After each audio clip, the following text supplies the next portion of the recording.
ভগবান জগন্নাথ দেবকে মুখ শুদ্ধি রূপে পান দেয়া হয় কেন? পুরীর মন্দিরের সন্নিকটে সিংহদরজা সংলগ্ন প্রভুদাসের কুটির ও কুটিরের সামনে প্রভুদাসের পানের দোকান। প্রভুদাস ছিলেন একনিষ্ঠ জগন্নাথ ভক্ত। প্রভুদাস প্রতিদিন মন্দিরে যেতেন জগন্নাথ দর্শনে। প্রভুদাস লক্ষ্য করতেন ভগবানকে নানান ব্যঞ্জন সহযোগে হরেক মিষ্টান্ন দিয়ে ভোগ দেওয়া হয়, কিন্তু মুখ শুদ্ধিরূপে কিছুই দেয়া হয় না। অন্তর্যামী ভগবান জগন্নাথ দেব প্রভুদাসের মনের বাসনা পূরণ করতে একদিন রাতে প্রভুদাসের দোকানে এসে পান চান। প্রভুদাস শুতে যাবেন, দেখেন দুই যুবপুরুষ, সৌম্যকান্তিতে ভরা চেহারা, কোকড়া চুল, কানে কুণ্ডল, গায়ে স্বর্ণ অলঙ্কার পরা। যুবকরা পান চাইলে প্রভুদাস তাদের রূপ দেখে অভিভূত হয়ে যান, দুজনকে পান দিয়ে দেন। তারা পানের দাম না দিয়ে পান খেয়ে চলে যায়। এটা প্রতিদিন বেশ রাত্রে ঘটতে থাকে। একদিন মন্দিরের পূজারী মন্দির বন্ধ করে প্রতিদিনের মতো সিংহদরজা সংলগ্ন রাস্তায় পায়চারি করছেন।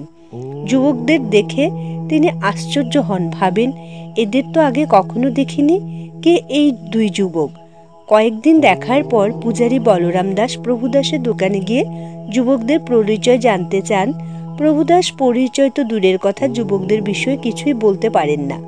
বলরাম দাস একটু ভেবে প্রভুদাসকে বলেন, কাল যুবকরা এলে পানের দাম চাইবে, দাম না দিলে বন্ধক স্বরূপ গায়ের উত্তরীয় চাইবে। পরের দিন যুবকরা এলে প্রভুদাস পানের দাম চান। যুবকরা বলে, আজ আমাদের সাথে টাকা নেই, কালকে সমস্ত টাকা দিয়ে দেব। তখন প্রভুদাস উত্তরীয় বন্ধক রাখতে বলেন। যুবকরা উত্তরীয় বন্ধ রেখে চলে যায়। পরের দিন ভোরে পূজারী মন্দির খুলে আশ্চর্য হয়ে যান, জগন্নাথ ও বলরামের গায়ের উত্তরীয় নেই।